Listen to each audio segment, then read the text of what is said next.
अस्सलामु अलैकुम वरहमतुल्लाहि वबरकातुहू। मोहतरम बुजुर्गों और अज़ीज़ साथियों, हमारे बहुत से साथी जब फ़र्ज़ नमाज पढ़ते हैं तो फ़र्ज़ नमाज की तीसरी और चौथी रकात में क्या पढ़ना चाहिए, उसको किस तरह पढ़ना चाहिए, इसमें बड़ा उलझते हैं, कन्फ्यूज़न का शिकार होते हैं।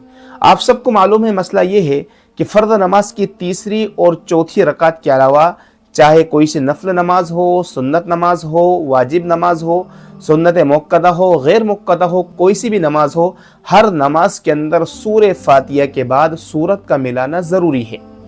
ये मसला सबको मालूम है।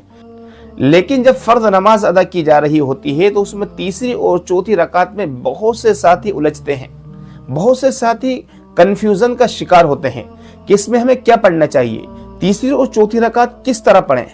तो एक मसला याद रखें कि फ़र्ज़ नमाज की तीसरी और चौथी रकात में, फ़र्ज़ नमाज की तीसरी रकात जैसा मगरिब की तीसरी रकात, फ़र्ज़ नमाज की तीसरी और चौथी रकात ज़ोहर, असर और इशा में, इनकी तीसरी और चौथी रकात के अंदर सिर्फ और सिर्फ सूरह फातिहा पढ़ना है। सूरह फातिहा का पढ़ना सुन्नत है और इसमें सूरत का न मिलाना सुन्नत है।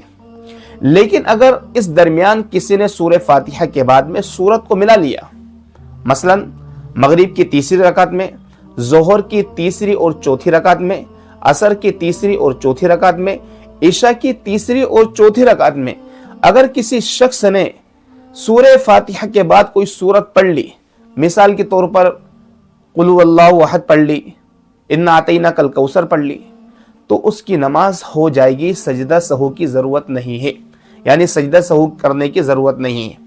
तीसरी और चौथी रकात में सिर्फ और सिर्फ बिस्मिल्लाह पढ़ना है, बिस्मिल्लाह के बाद सूरह फातिहा पढ़ना है, सूरह फातिहा के बाद में आमीन कहकर रुकू में चले जाना है। लेकिन अगर गलती से, क्योंकि आमतन नफलों के अंदर, सुन्नतों के अंदर, सुन्नत मुक्कदा गैर मुक्कदा के अंदर हमारा मिजाज होता है, हमारी आदत होती है पढ़ने की कि हम कोई सूरत मिला लेते हैं।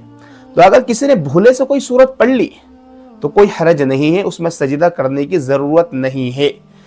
उम्मीद है मसला अच्छी तरह समझ में आया होगा। तो इस बात का एहतियात कीजिए और नमाज़ों का एहतिमाम कीजिए, नमाज़ों को सुन्नत के मुताबिक पढ़ने की कोशिश कीजिए। अल्लाह ताला आप सभी को खूब खुश रखे और खूब बरकतों से नवाजे। मुफ्ती अब्दुल मन्नान के बयानात को सुनने के लिए मुफ्ती अब्दुल मन्नान ऑफिशियल चैनल को सब्सक्राइब करें। मुफ्ती अब्दुल मन्नान ऑफिशियल।